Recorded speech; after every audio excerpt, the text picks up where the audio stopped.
JD would mog Gavin Newsom. Yes, I do think it would mog him. I'm really enjoying neocon Matt Walsh. I have also been lusting after Greenland my whole life. I don't buy that. Oh, come on. I know it's uncouth to say it, but like, am I wrong? For Media Matters, he's joking. It's not true. He's not joking. Friends like these, who needs enemies? Friends like these, who needs enemies? Matt, first time that Matt wants to talk foreign policy, so I'm like, I'm all ears, man. Let's do it. I mean, no, don't put it all on me. It's more for you guys. I know. But normally we mention any place that is outside the United States, and I can see Matt's eyes glaze over. Greenland is the only country outside the U.S. that I care about. And it's about to be inside the U.S. Yeah, exactly. I just love that we have as a listed topic the slave trade. Yeah, no, I'm hoping Right. we can all Matt is going to take the Aristotelian pro position. Yeah. That's funny that you said that. I was thinking about Aristotle too, and that. Will Gavin Newsom be the next president?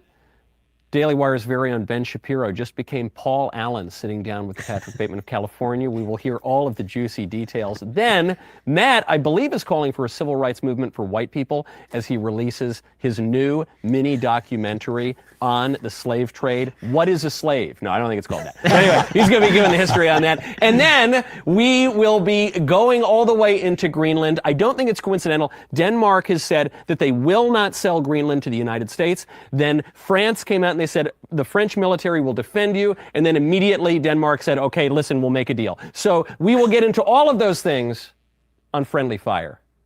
Gentlemen, wonderful to be with all of you. Happy New Year and Merry Christmas. Christmas is still on until February 2nd, as far as I'm concerned. Wow. I didn't realize it lasts that long, Michael. Why? Yeah, I go right through to Lent myself. Yeah, I count Christmas as lasting through until the next Advent, so I've still got all the decorations up in my set. It's amazing. I haven't seen you guys in a little while, and Ben, you were just over with Mr. Slimy himself. I was with Gavin Newsom at the governor's mansion in California, which, by the way, is very tiny. It is the tiniest governor's mansion. It is a very, very small building in Sacramento. You have to brush thousands of homeless people out of your way just to get to it. But you know, it was definitely an interesting experience. Right? I had a little bit of time off camera with Gavin Newsom. I'd met him briefly before. And like most politicians, he's very good in person. I will say that just as a class of people, politicians in person, way better than politicians on camera, just generally speaking. And we all know a bunch of politicians. And I think that this is the general rule about literally all of them. So off camera, he's very friendly. He's very garrulous. He will kind of get a little more honest with you than he might in terms of his positions on camera. And then I was out there because he had invited me to come on his podcast. That's a podcast where he has, I guess, once every couple weeks, I believe. Usually it's somebody of the left. Occasionally he'll have somebody of the right. Famously, he had Charlie Kirk on the show. This is back during last summer.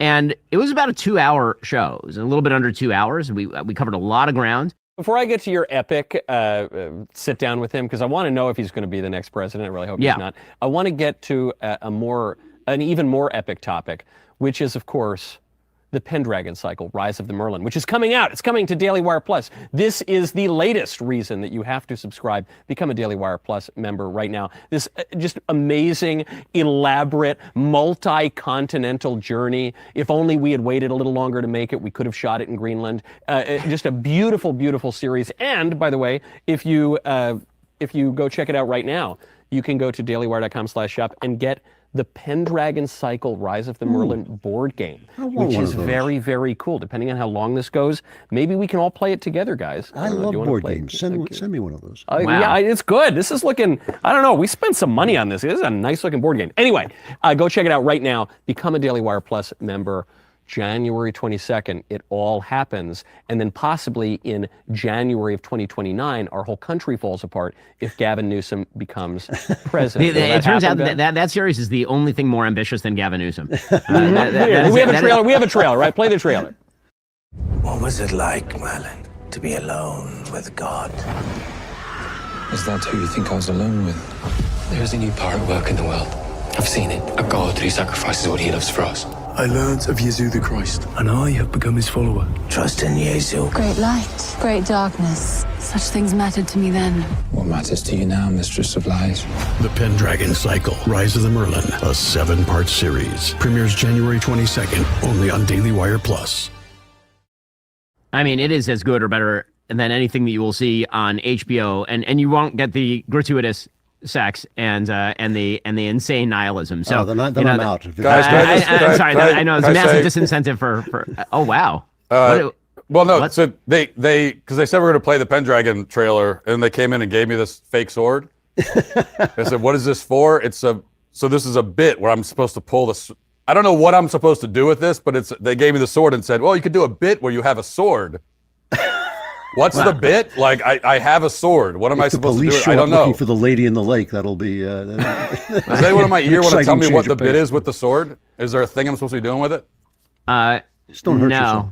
No, I think I'm supposed to just have the sword, and you guys are supposed to laugh hysterically because Matt Walsh is holding a sword. You could use it to smash in the windows of illegals in Minneapolis or something. You could use it for like a very practical political purpose. It's plastic. Well, it's not even a real. It's plastic. If you wish to buy Matt a real sword, then you can get a subscription to Daily Wire and you can watch Pendragon, and then we can pay for actual metal swords that Matt can use to go and, I don't know, chop down trees in whatever part of rural America he is in right at this very moment. Anyway, back to Gavin. So Newsom, I will say that he is good on his feet.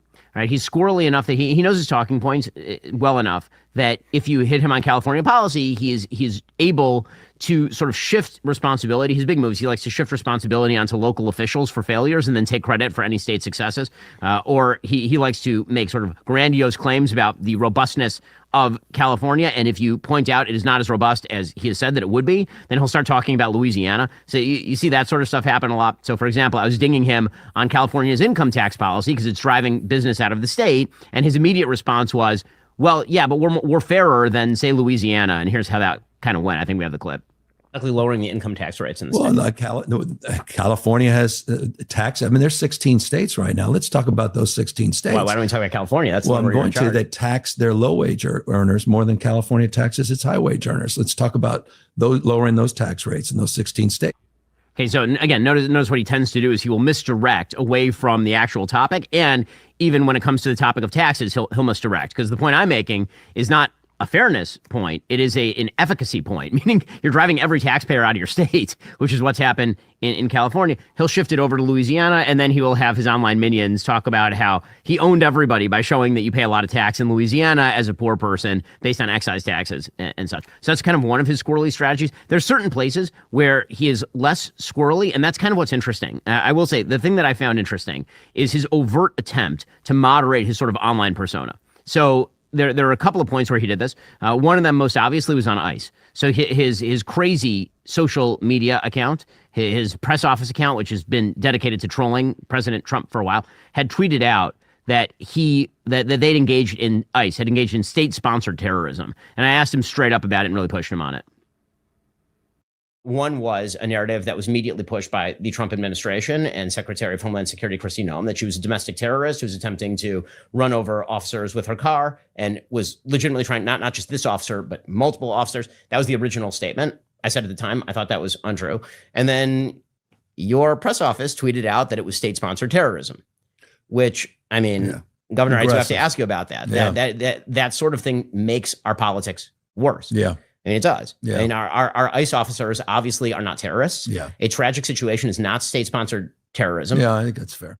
Okay, so again, you can see him trying to take his own press office and just chuck it under the bus. He's doing a couple of things. One is he will kind of rhetorically appeal to the radicals in his base. And then when he's called on it, then he will back really quickly away from it because he still wants to win moderates for 2028. By the way, our sponsor, Kalshi, in the prediction markets shows that he is right now the leader in the clubhouse among Democrats for the 2028 nomination. All right, hold on. Before, I want to hear, because you saw him actually personally, I want to hear what you think about him for 2028. But before you sully the opinions of you sway our fellow DW guys here, do you think, Drew and Matt, do you think that Newsom's the guy for 28? No, I think he's the Jeb Bush of the Democrats. I think, one of the continual arguments we have had on this show and when it was backstage is, Ben and Jeremy would always say that Michelle Obama should win against anybody. And I think I don't think it's underestimating the American public. I think it's misunderstanding the American public. They actually are. The American public actually is keyed into issues more than the media wants them to be. More, the media wants them to look at people, what they look like and how they behave and whether they do this or that and what words they use. But the people actually do care about topics and issues, especially when they affect them. I think Newsom is a haircut, a sleazy haircut, and I think that doesn't play. I think the fact that anybody who runs against them is going to bring up the fact that they have spent $40 billion almost on fixing the homeless issue, and the homelessness has gone up 30%. Where's the money for the bullet train? Where the hell did those billions of dollars go? Money disappears in California because, like any one party state, it's full of graft. It's just a completely But Drew, corrupt state. wouldn't you also say that Bill Clinton and Joe Biden were greasy haircuts? I mean, sleazy haircuts? Bill Clinton was one of the great, and Barack Obama. This is the other thing about Democrats, by the way. We've had 3 Democrat presidents over the last several decades. Obama and Clinton were 2 of the greatest politicians of my lifetime. They were fantastic wholesale politicians, and Joe Biden won under very suspicious circumstances. Let's face it. I mean, very weird circumstances. So I don't know. The drift in this country is to the right. The drift in the West is to the right, and in Europe they're basically stamping it down. But we don't have the capability of stamping it down. And I think Gavin Newsom is toast the minute his record comes up, and the social stuff.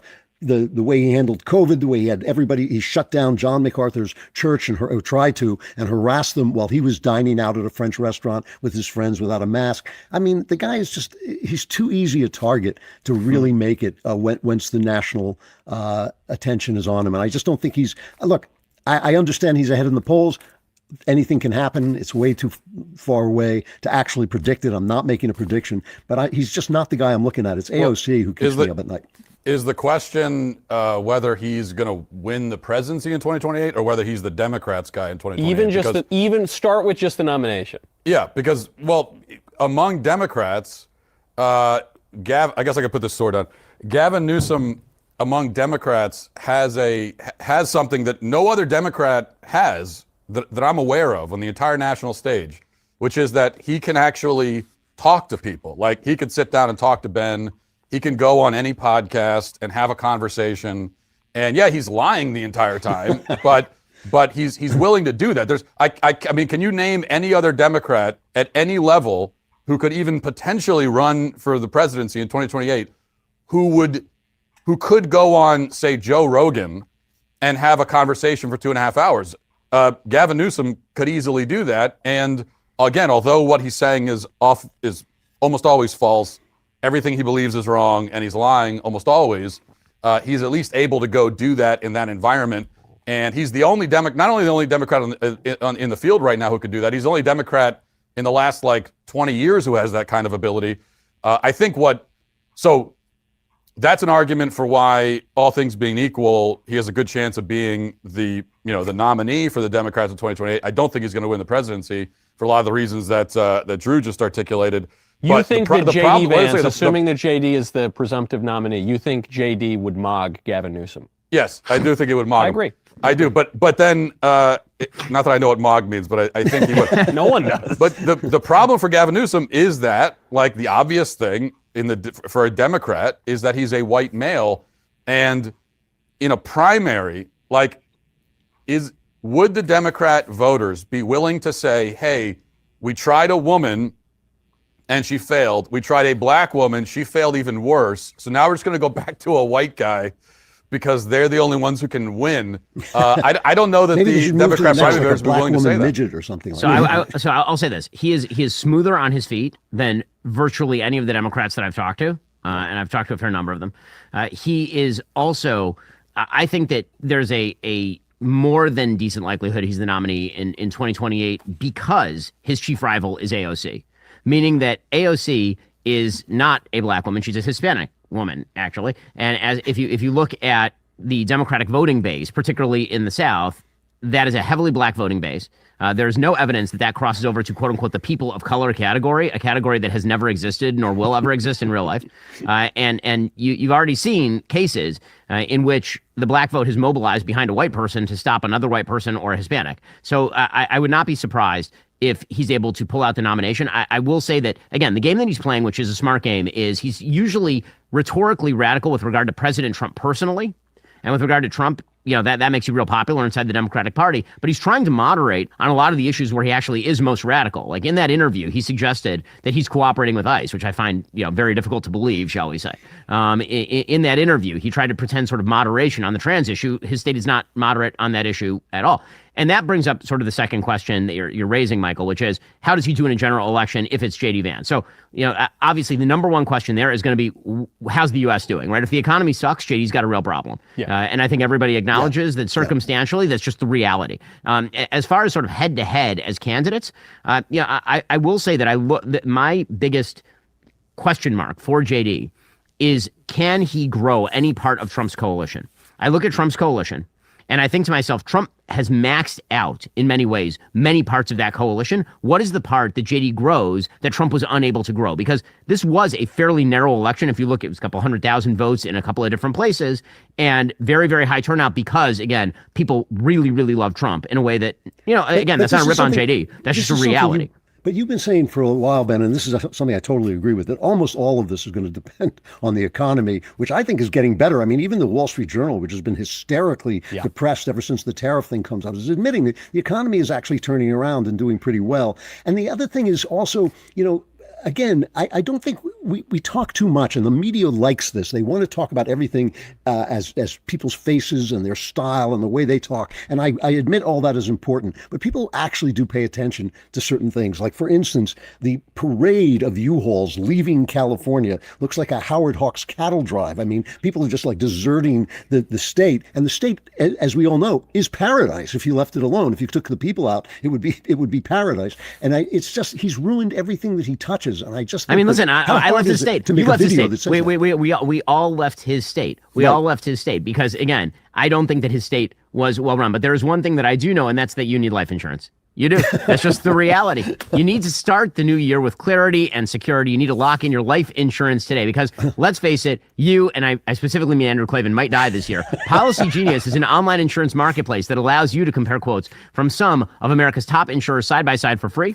Their licensed team helps you get what you need fast so you can get on with your life. You can easily find what you need. Coverage amounts, prices, terms, no guesswork, just clarity. And Policy Genius will help you find your most affordable policy that meets your needs. They'll answer your questions, handle the paperwork, advocate for you throughout the process. Policy Genius has thousands of 5-star reviews on Google and Trustpilot from customers who found the best policy fit for their needs. Drew, tell me about what you're going to do to protect your family should you die this year. Well, actually, I don't like to bring this up because it violates my contract, but I actually died last year, and the payout from my life insurance was so good that my wife was able to, marry her tennis instructor and, live a really the way she had wanted to for the last 45 years. So I think it is important. Look, you disappear, your money, your earnings go with you, and that leaves your family in the lurch. So yeah, it's important, especially for people like me or people like you, Ben, who might finally catch up with you and just carry you away.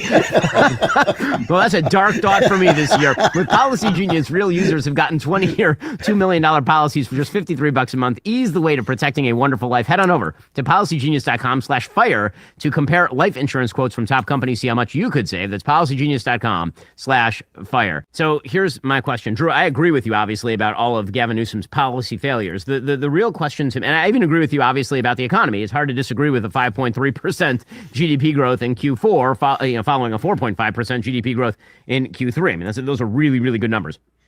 Here is the problem, and I go back to it, just coalitionally speaking. You look at Trump's coalition, it's a very weird coalition, right? It's a different coalition than the sort of historic Republican coalition. It's blue-collar voters, it's heavy share of Hispanics, slightly outsized portion of black males, particularly, and skewing younger than traditionally.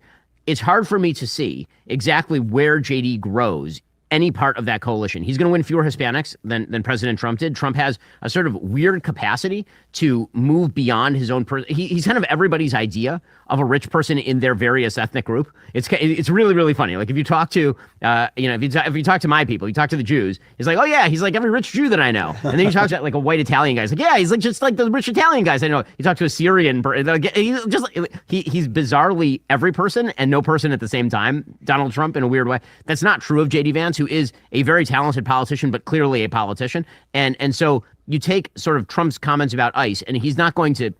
It doesn't come across the same way as J.D. Vance online. My chief critique of J.D. in this way is that I think J.D. is too online and he needs to get off of X. This is also my chief critique of everyone because I think X rots your brain. And if you're a politician and you're using that as your echo chamber telling you which direction to row, I think you're going to end up rowing in the wrong direction. Ben, doesn't that undercut your point on Trump, who is the tweeter in chief? No. Trump is not on X. That's not true. Trump tweets, but he does not read X. Trump is not online. Trump literally, they print out things for him and put them in front of him. You know this. This is a factual truth. Right? They were literally, Trump does not spend any time at all on CNN.com or NewYorkTimes.com. They literally print out, if there's a tweet that he has seen, it's because his staff literally prints out the tweet on physical paper and puts it in front of him. Okay, but how does Gavin Newsom grow the coalition? Because isn't this conversation Gavin Newsom hypothetically versus J.D. Vance? Yeah, how does Gavin Newsom grow it? So the way that, so again, when it's two choices, then shrinking your coalition is growing the other guy's coalition. So if you have a Hispanic voter, he's only going to go in one of two directions. If that guy does not vote for J.D. Vance and now he votes in the election and doesn't just go home, he's going to vote for Gavin Newsom. So I think that Gavin Newsom does win a larger share of Hispanic voters than Kamala Harris won in the last election cycle. I don't know. I think there's a counter argument here. One is a lot of people were predicting that Trump had maxed out his coalition the first time, and people were upset. They weren't getting exactly what they wanted. All these disappointments. And then what happened? He goes on to win the popular vote the second time. So if JD were able to maintain Trump's coalition, that alone, he'd be great. And let's say that things change, because obviously in 2024, almost half the voters were millennials and Zoomers, skewed a little younger. In my meanderings through the young right, I think the young right does like the vice president a lot. For sure. But the other thing, so to me that's a bonus. I do think this guy is very, very talented in that he came up as this Ohio guy, this guy who wrote a very famous memoir about his lower class upbringing, and he goes on, succeeds at very high levels. He plays well in Silicon Valley. He plays well with rural people who want industrial policy. He plays well, I think he's got a lot of talent. But this actually gets to my point vis-a-vis Newsom, which is Newsom is overestimated. We're all talking about how slick he is. The thing he's most famous for in politics is just being really deceitful. And Nicki Minaj had that whole line. She goes, "Oh, he's so sexy. He's so slick. He's so this." So I think he's being overestimated in the ways that people overestimated guys like Beto O'Rourke, these also-rans who fell away. I don't think it's always great to be the top guy in the race a year and a half out. But second of all, there was a great interview once between Bill Clinton and George W. Bush. And Clinton said, he goes, George and I have benefited from the same thing, which is we've both been underestimated. Me, because I'm a nice guy, and they thought I was all nice, and they thought he was kind of dumb. And you think about the winning presidential candidates, they tend to be very underestimated. Trump doesn't know anything. He's totally ignorant. Go ahead and run, Donald. Yeah. Right, yeah. Barack Obama, he's black in a racist country. Bill Clinton, he's Bubba. Bush is stupid. Ronald Reagan's a cowboy. On that subject, though, I have to say, last time we were here, which is not that long ago, I would have bet money, and I'm not a betting man, but I would have bet money on J.D. Vance being the nominee. Right this minute, I'm a little uncertain if we're actually talking about the next nominee, because he's not, every time, Trump has been going very hard on foreign policy, and he has people around him in the press conferences, mostly Rubio, and Vance is nowhere to be seen, because Vance is one of these guys who's trying to take MAGA and turn it into isolationism, which it never was. I don't buy that. Oh, come on. I don't think so. Why isn't he in these meetings? Well, I'll give you an example. So this was very interesting. I don't know if you guys caught this interview with Sohrab Ahmari right after the Venezuela strike. Sohrab posted it again, and he said, wow, these comments the vice president made a couple weeks ago really hit differently now. And he was being asked, his involvement in the admin, and he said, I'm getting it a little off. It's not verbatim, but this is the thrust of it. He said, look, if, let's say hypothetically, there were an action to be taken by the administration that would look really good for Marco, that I would not be all that publicly involved in part because you don't have the president and the vice president in the same place often outside of the White House, where, Marco would be center stage and I would seem to be more in the background. If I were optimizing for 2028, I would try to kill that action. But if I were optimizing for the good of the country and just to be a good person, I would encourage that action. And, it's kind of unclear what he was talking about there. After the Venezuela strike, it seems clear as day to me. That's what he's talking about. I think the idea that JD is some isolationist, I don't buy it. He's positioning himself that way. He's been very close with Tucker Carlson, who I don't know if Tucker Carlson believes anything at this point. I have no idea. But I mean, he's actually kind of on the phone. Remember on that signal call that was bugged? He was the guy who was calling for restraint. He's not always like, it doesn't seem to be online with the president's foreign policy, which frankly, I think is working out great right now. I think it's going very well. So I don't know. I'm not saying, look, I'm not counting him out by any stretch of the imagination. I'm just saying the guy who looks great is Marco Rubio. And I keep Here's thinking, the thing. I think Marco has basically already said that he is not going to run if JD runs. Yeah. And I think that that's probably true. And I think that right now, if you're looking at the vice president, obviously his benefit is that he is the vice president. No one's underestimating that he's incredibly talented. He for sure is. I think that there are a couple of systemic factors that are running against him, because I sort of did a bit of a deep dive into this. I mean, the reality, he's the vice president who currently has a 40% approval rating. Vice presidents who have a 40% approval rating running after presidents who have a 40% approval rating don't typically do amazing in general elections. And so, maybe that changes radically. But I think that the sort of core assumption that a lot of Republicans are making, that there's sort of a cakewalk into the presidency for the vice president, that I don't see. And I will say that I do think that the memery, if you do care about the very online, every meme of Marco Rubio, the big meme of Marco Rubio, obviously, is Marco having a different job every day, right? Yeah. Is the Secretary of State. Now he's like a gladiator. Now, it's just him in that pose, being like annoyed that he's been given a new job as King of Venezuela, or now the new governor of Greenland, or whatever it's going to be today. And then all the memes of JD, or that JD is fat with weird hair, and like that's not kind of where you want to be, just in sort of meme land. Now, I disagree. It gets back you should talk to your guest clavicular, okay? Like your guest clavicular. No, but I don't think clavicular, which is hilarious. I don't think the looks maxing, meth addicted 19-year-old is representative of the American voter. And I certainly hope not. This is why I disagree, though, and it gets to my point on Newsom. Is I think it was so smart of the VP to lean into the goofy meme, and the reason I think it was so smart is you want to be underestimated so that the reality can surpass expectations. So even down to the physicality, the fact that the meme is he's like this big fat guy, but then you see him, he's not a big fat guy. He's actually a pretty relatively thin guy. The meme is that he's kind of like short. He's actually very tall. The meme is that he's kind of dumb. He's extremely intelligent. So I think all of those things play really well, even to the point ideologically, some people tried to pin him down on he's an isolationist or he's this or he's that, but he's defended the administration's actions in Iran, in Venezuela, quite vociferously. And so I don't know, to me, like if I were in this position, I would not want the memes to be making me out to be the really cool guy. Frankly, you even saw this with Trump in 2015, 2016. All the memery was that he was like a big dumb idiot, and I think to be underestimated actually puts you in a better position. And he doesn't, and he's not taking himself too seriously. So that's which is a rare quality for a politician. People appreciate. But the question is, for Republicans, what other Republican? I mean, to go to Ben's point about Trump's coalition, what other Republican has a better chance of at least maintaining most of Trump's coalition, if not expanding it? And I don't see anybody outside. I mean, there are others who might have a shot. There are others who I could like in that spot, but I think J.D. Vance certainly would have the best shot of that. And as far as approval ratings go, it's like every president and vice president my whole life has had terrible approval ratings. It feels like I don't think it like means anything. It's part of the political reality we live in, that you just hate whoever's in there and they get bad approval ratings. And it still just goes to, I don't see anyone else and this could change. Obviously, we're still a couple of years out, but I don't see anyone else in the Republican field who I'd look at them and say, well, we know what Trump's coalition is, and that guy over there really is going to resonate with that coalition more than J.D. Vance would. And I have to say, by the way, I wasn't suggesting he won't be the nominee or the next president, because that has been my certainty. I'm just saying that my certainty is a little less certain nowadays. But Sorry, go ahead. Well, just what Matt was saying, I agree with this. I think, the incumbency is a big deal. And think about having Donald Trump's policies without Donald Trump, the Trumpian of Trump that people don't like. A lot of people don't like his brashness and his big mouth and all that stuff. And if we thought we could get MAGA without Trump, I think a lot of people would turn up. Oh, see, I totally agree. I disagree with this. Actually, I've completely flipped on this. I think that MAGA is Trump. I think that MAGA without Trump is boring and stupid in many ways, because I just don't think as a concept it holds together.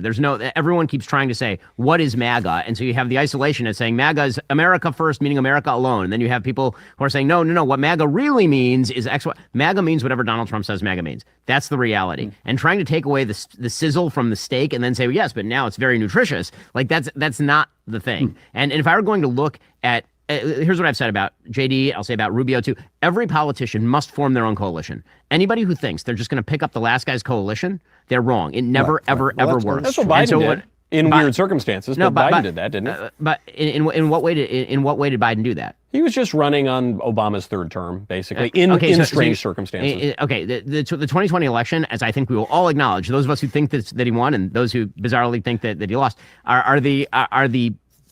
we will acknowledge that was the weirdest election of our lifetime, and that those circumstances are not replicable. Yeah. Absent some sort of massive pandemic that shuts down the entire world, unless the Democrats actually unless we do it again. I mean, which could, but the biggest problem is that if you look at, here's the thing: I look at JD and I look at JD's coalition, and it looks like Trump's coalition but smaller.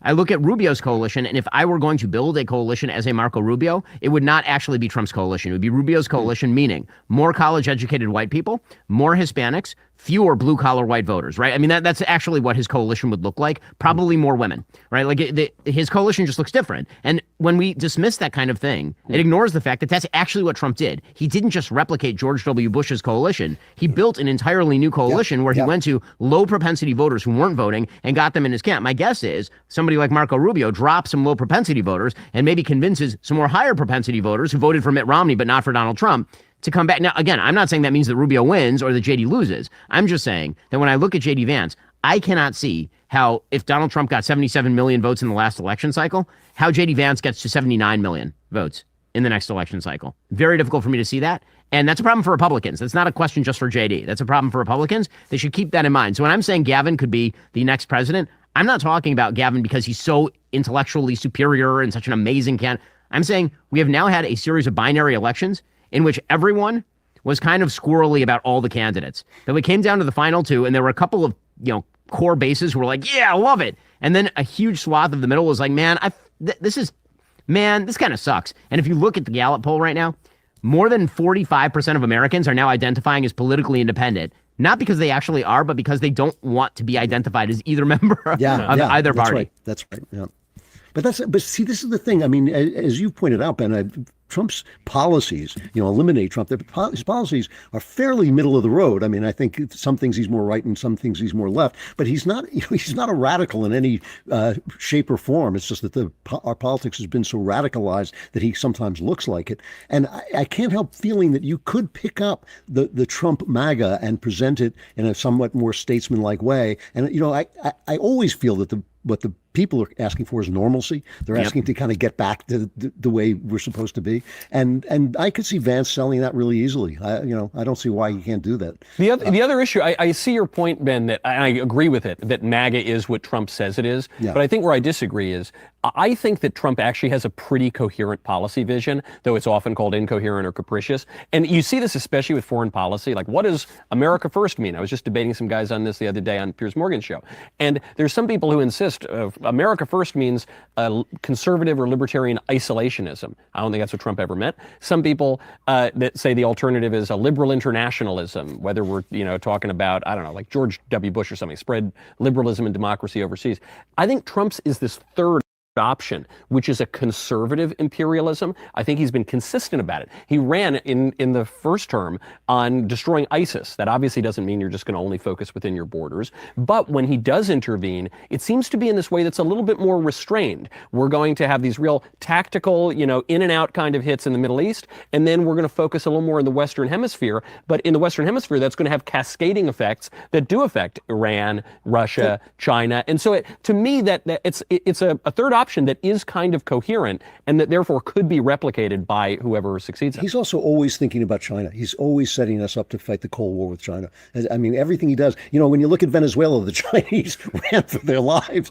Like a lot of running Chinese after they took Maduro out of there. They were setting up shop in Venezuela, and now not so much. Now they're sort of thinking, well, maybe we can use this as an excuse to go into Taiwan, which eventually they'll do. But they're not in Venezuela anymore. And I think Trump is thinking about that all the time. I think if you explain everything he does in terms of China. I mean, I totally agree with that. I think that the danger in trying to intellectualize MAGA is that I think that when you abstract into sort of absolute terms what his foreign policy is, then when you zoom back into what the specific decisions that are made are by somebody who's not Trump, they don't necessarily match up. Like, I think that, for example, you could make easily the case right now, and I'll make two varying cases. One is that President Trump is what I think he is, which is sort of a hawkish realist, which is that he only wants to get involved in the most minimal possible way to achieve the maximum possible effect on behalf of American interests abroad, and that's not restricted to the Western Hemisphere, right? That he will bomb the Fordo nuclear facility in Iran if he feels that that's necessary.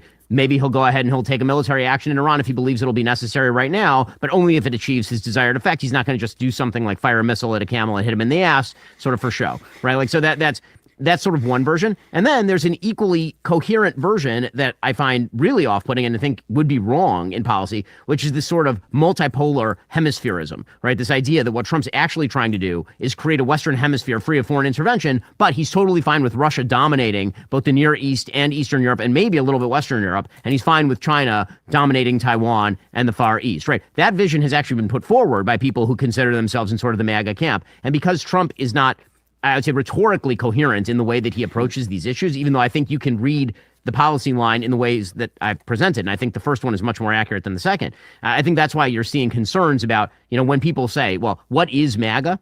Those are real open questions because, again, ideology does sort of matter, and President Trump doesn't really have one. And so he's the best pragmatist you'll ever find without a root ideology. But what that means is very difficult to have an ideological error. How do you have an ideological error without an ideology? It's a Am I good the point, only one, Ben. though, who listens to the MAGA people talk and think, thank God somebody's finally talking about America's benefits again?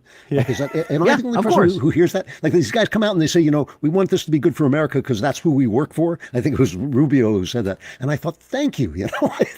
Like, you suddenly remembered that all this stuff that we hear, like, you're a racist if you don't open your borders. It's like, screw you.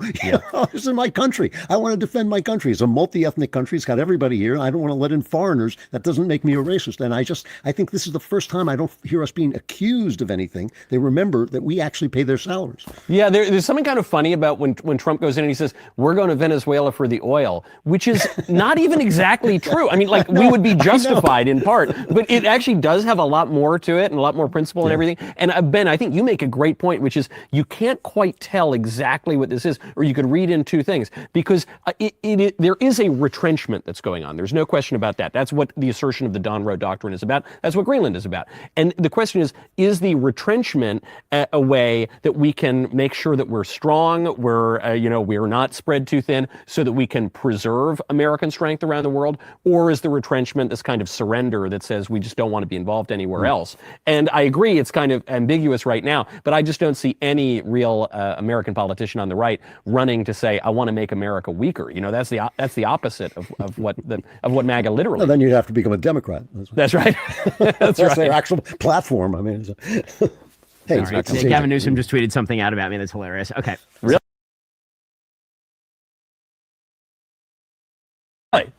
Yeah. He tweeted out, like, here's what Ben Shapiro is hiding. And it's like, Gavin Newsom gets Ben to criticize Trump's tariffs. What? What? Gets Ben Shapiro to oppose the invasion of Greenland. Stop the presses. What? Yeah. Gets Ben Shapiro to say that Republicans are going to have a hard time in the midterms. Man, well, with that kind of, wow. They nailed you. You got mobbed. Brutal. I got mobbed. You got news. Okay. Brutal. All right. Speaking of a very hard right turn, Matt, you, I think, you're defending slavery now. You want to bring slavery back. Do I understand that right? Yeah. Very pro. Well, it's a controversial issue with slavery. Are we for it? Are we against it? There are arguments. There are arguments on both sides, guys. Of course. Okay. Both sides make interesting arguments. Of course. Could you get me off the show, please? For Media Matters, he's joking. It's not true. It's he's not joking.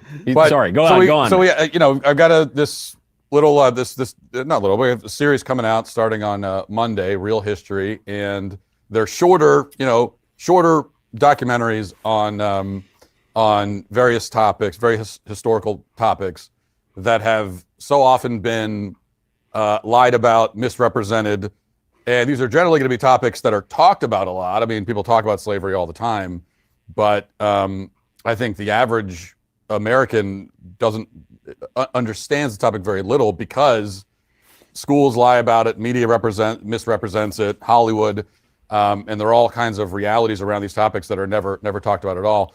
And we're going to start with slavery, and it's very interesting because although slavery comes up a lot in our political debates, like I said, I think the average person knows almost nothing about it because we're not taught about it in schools, and that's because the history that we've been taught, and this isn't just something that started 5 years ago in the age of wokeness or whatever.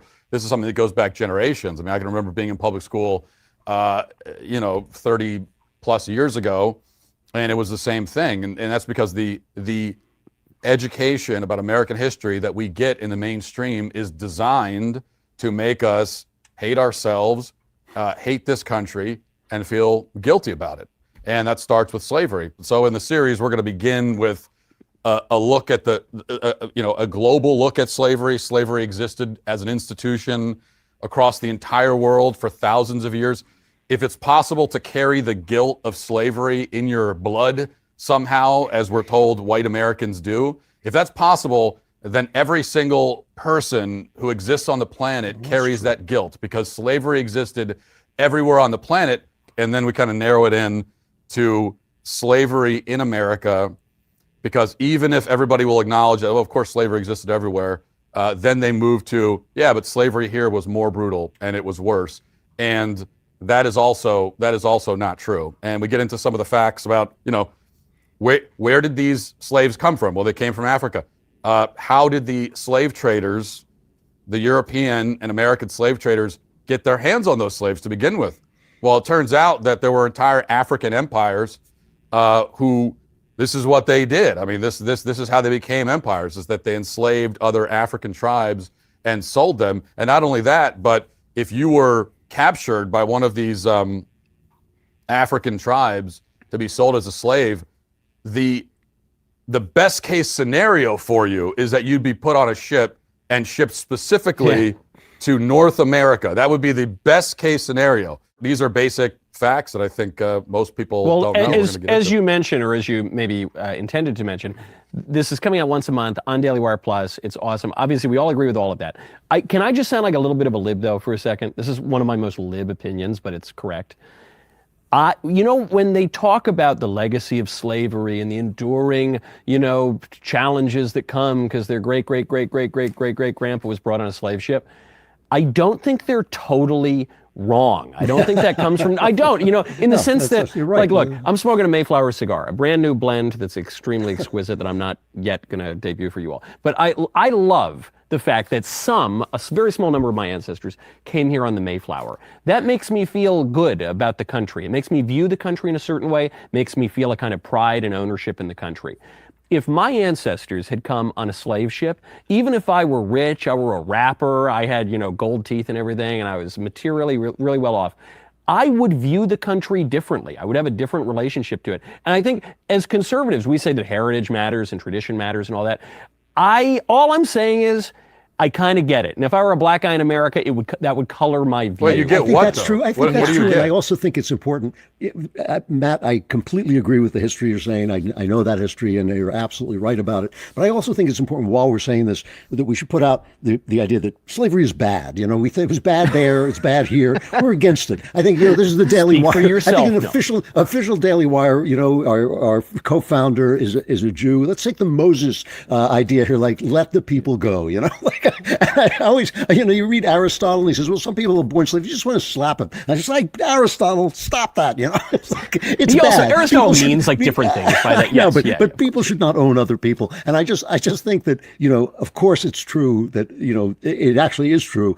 I mean, I live in the South, and people come up to me and they say, well, slavery wasn't so bad. And I think, okay, but can we begin with no, like don't hold people slaves. And I think we could put that on our masthead maybe. But other than that, it is true that it was, I won't say it was better here. It's just an evil. But it is true that we didn't start it. We bought people who had already been enslaved. And if you read, I think at one point, Matt, I sent you the memoir of Mungo, the guy who made it into, I believe it was in Nigeria, the explorer, and he just described a world of slavery when he got to Africa. I mean, he had some, I can't remember the number, but he said like something like 40% of the people were slaves. And of course, if you got caught by the Arabs, they also castrated you, which was like an unpleasant thing in and of itself, because you couldn't just then claim you were a woman and play soccer for the team you could beat. It was really bad. So I mean, I think, I agree with Knowles as well. I think I do understand. The guy who sold me my gun was a black guy, and he said,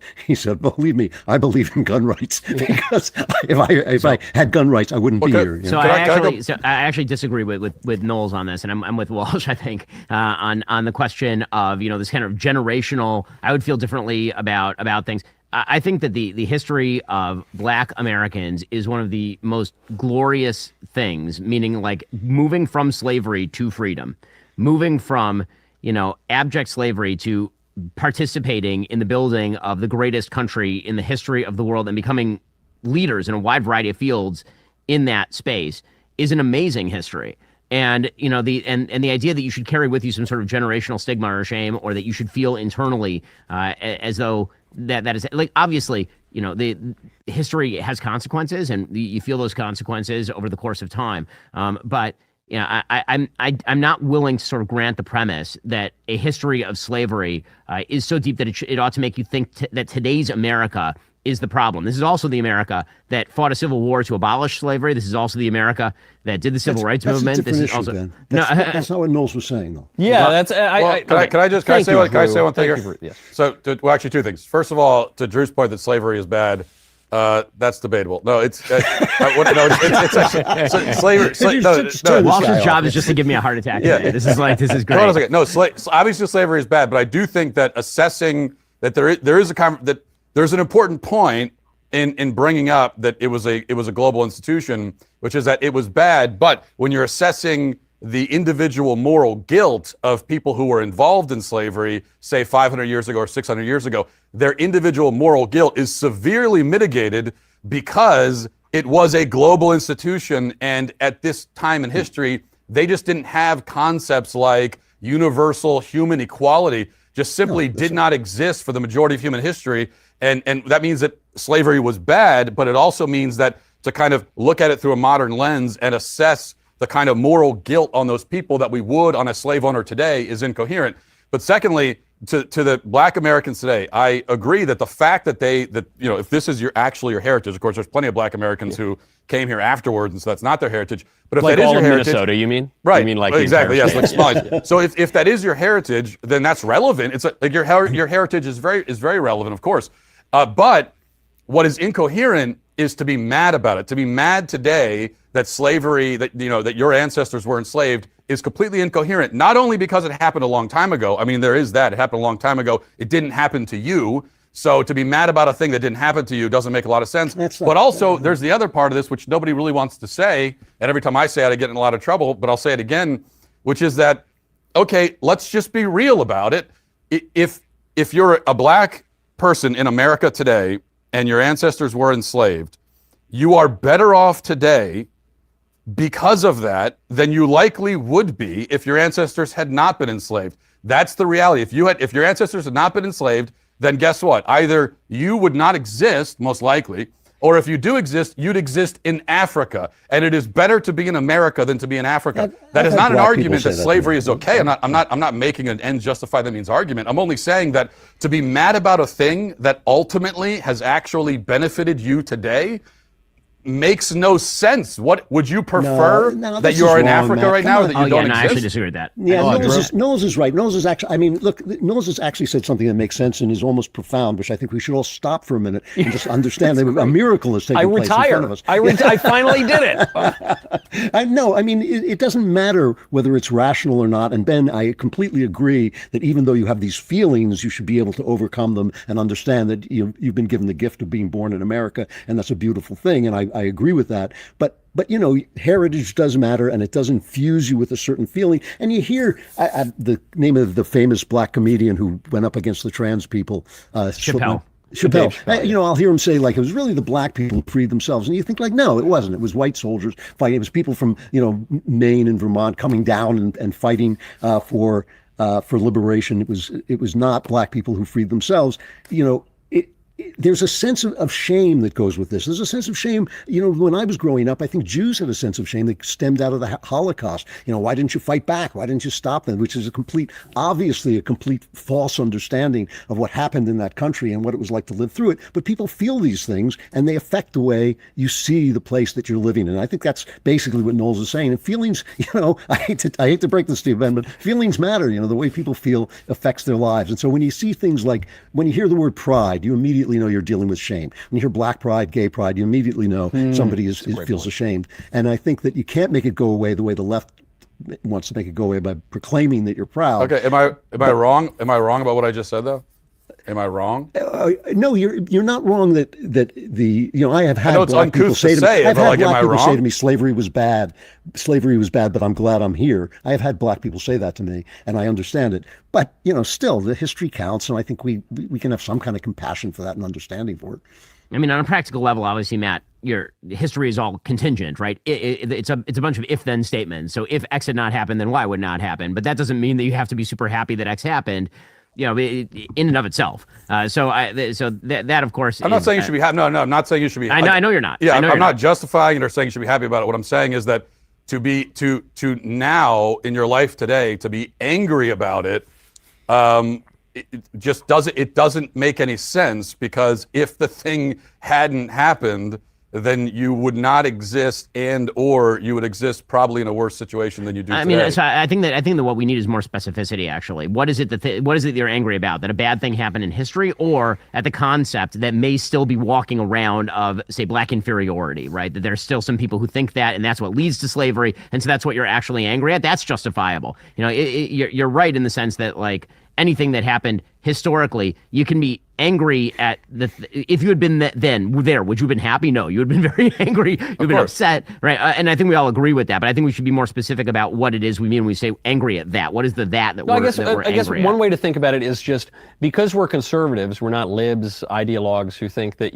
one action of politics can just erase the totality of human experience. You would say, well, look, the 13th Amendment was great, but it's not a magic wand. The 14th Amendment, or all the way up to, I don't know, the Civil Rights Act of 1964 or whatever, all sorts of bungled policies that have actually made things worse in many cases. But in any case, those aren't just magic wands that erase a human identity or heritage or a feeling of tradition or place in a society. And so I guess my point is basically boiling down to, I kind of get it. Identity really does matter, and the libs are totally wrong about their conclusions from that. But it's not to say that isn't a real problem or a real phenomenon. They're also wrong about what identity is, but I take your point. Yeah. And I think one of the things that's actually quite important also is that if slavery was a human universal, then the people who abolished it ought to get outsized credit. Yeah, absolutely. Amen. Namely the British, right? Yeah, no, I mean really the British. But the truth is that, I mean, slavery existed in legal form in Saudi Arabia into the 60s.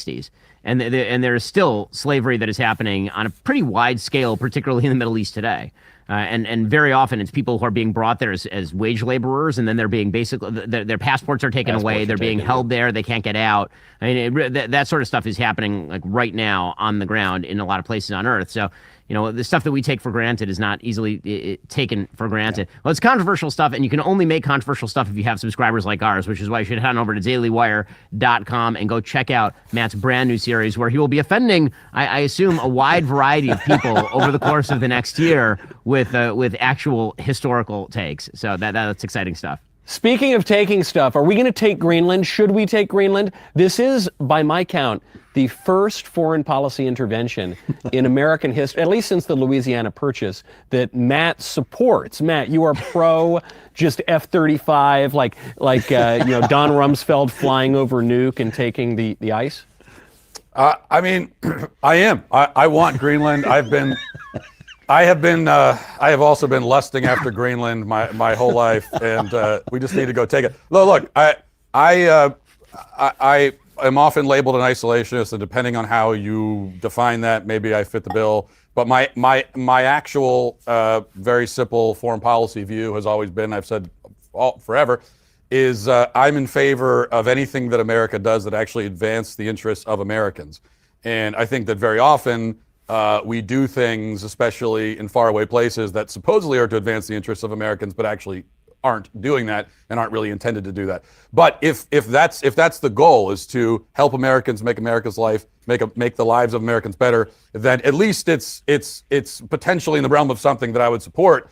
And with Greenland, I mean, I can easily see the advantages. I mean, there's, of course, what Trump always talks about, the national security advantages. There's also, there's the resources that are there. It's a resource-rich country. Only like 12 people live there anyway.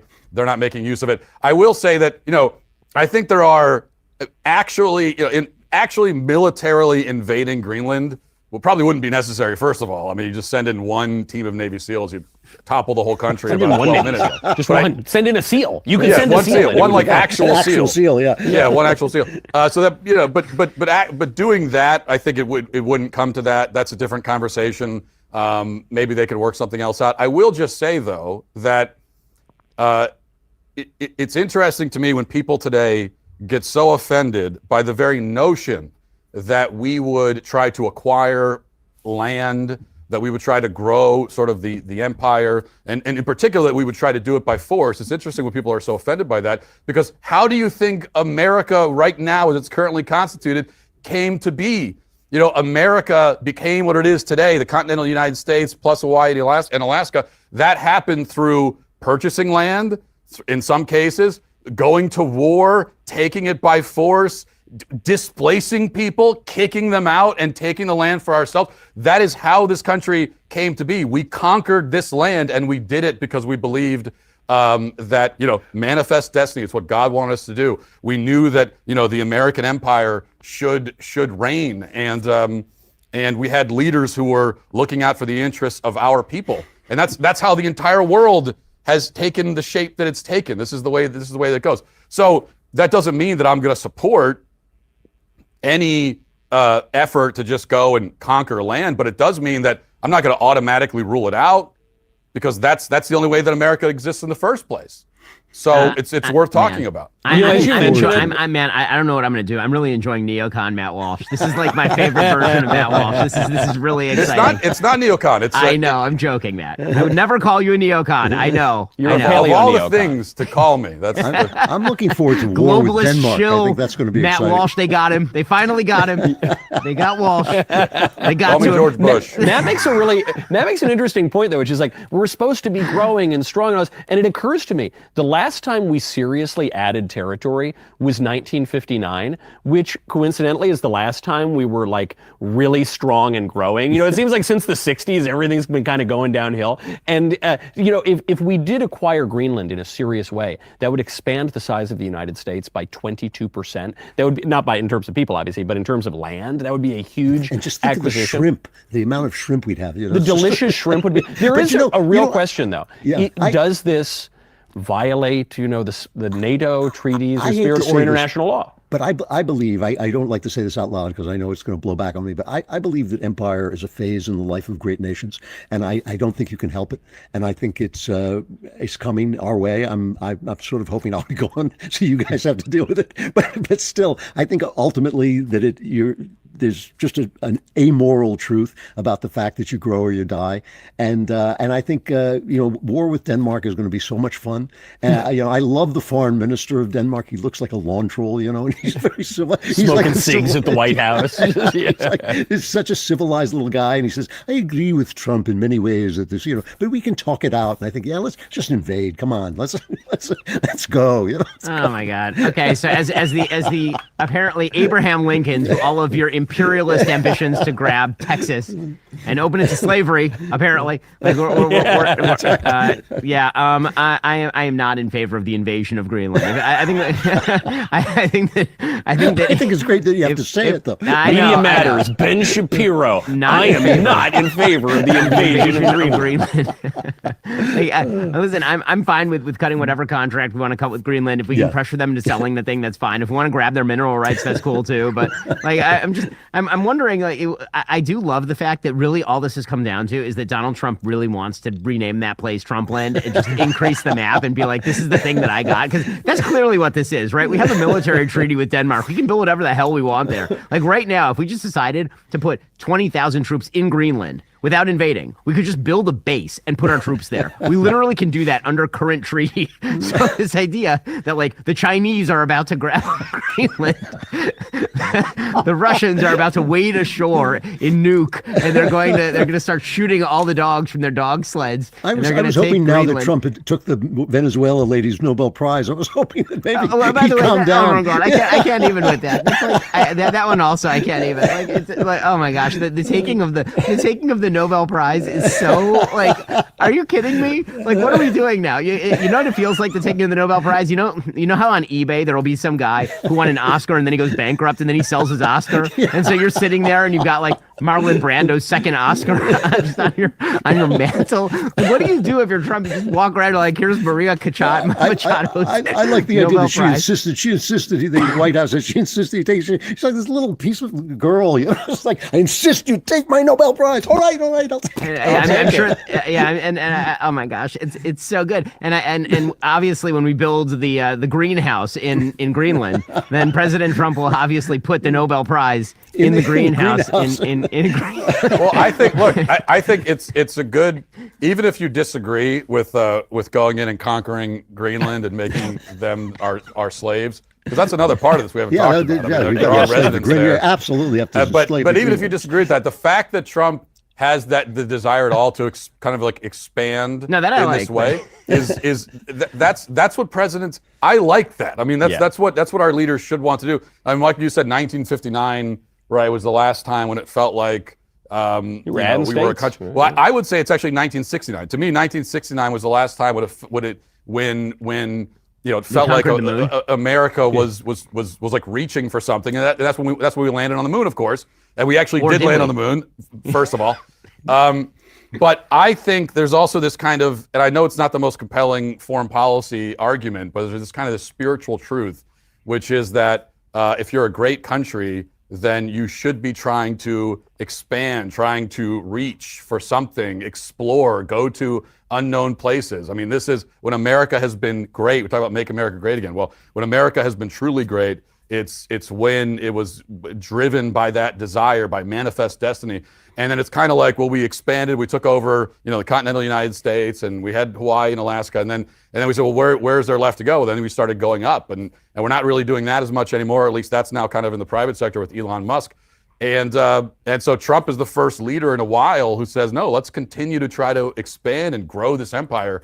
And I think that's like you said, Drew, if you're not growing, you're dying. I think there's a real truth to that when it comes to nations. There's a fact too, which is we had been, since the middle of the 19th century, the State Department has been eyeing Greenland. We've tried to buy it multiple times over the years, including the 20th century. And it is kind of weird that Denmark controls Greenland in that, Denmark has been downhill ever since Claudius killed Hamlet's dad. It has not been, it's not been a good few centuries. And so you think it's bizarre that that they're there. When Trump was in the Oval Office, he said, Denmark said they're going to double up their defenses. They added another dog sled. That's real. I thought that was a joke. That's not a joke. That's real. They have the serious dog sled Arctic defense, which I'm sure they're great people and great dogs, but that's not really going to cut it. And so, then there's this argument that, well, this violates the spirit of NATO or something. And I think NATO is a Cold War organization. It was developed in the Cold War to protect the American empire, against the Soviet empire and the Warsaw Pact.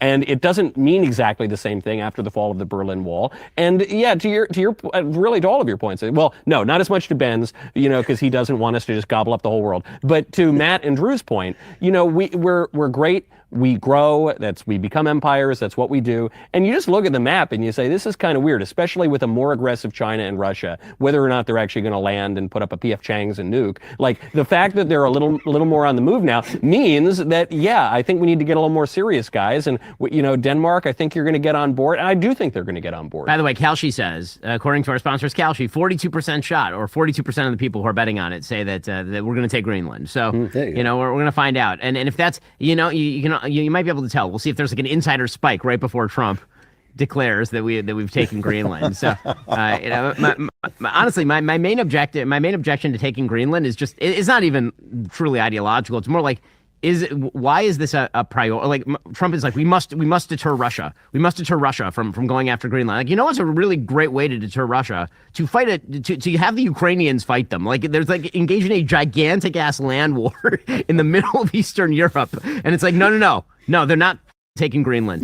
Greenland, like that. This is where we draw the line. I care much more about Greenland than Ukraine. Am I in the minority here? No, you're probably not in the minority, but you're wrong. So those are not the same thing. I think the shrimp is the one that turns me toward Greenland. Yeah. And as I keep kosher, so I don't care about the shrimp. That's what's happening right here. That explains. That's how it always comes down to that. It always comes down to this. And because we added Hawaii as a state in 1959, the vastness of the American empire, sea to sea, we can actually have coconut shrimp once we take Greenland. That's going to be so delicious. My God, this is great, guys. We have to go. There's two. We have to go, and we need to go. What a shame. Wonderful to see all of you. Wonderful to see all of you out there. Go become a Daily Wire member right now, and you can hear Matt Walsh vigorously defend slavery. This is Friendly Fire. We'll see you next time. You're killing me here.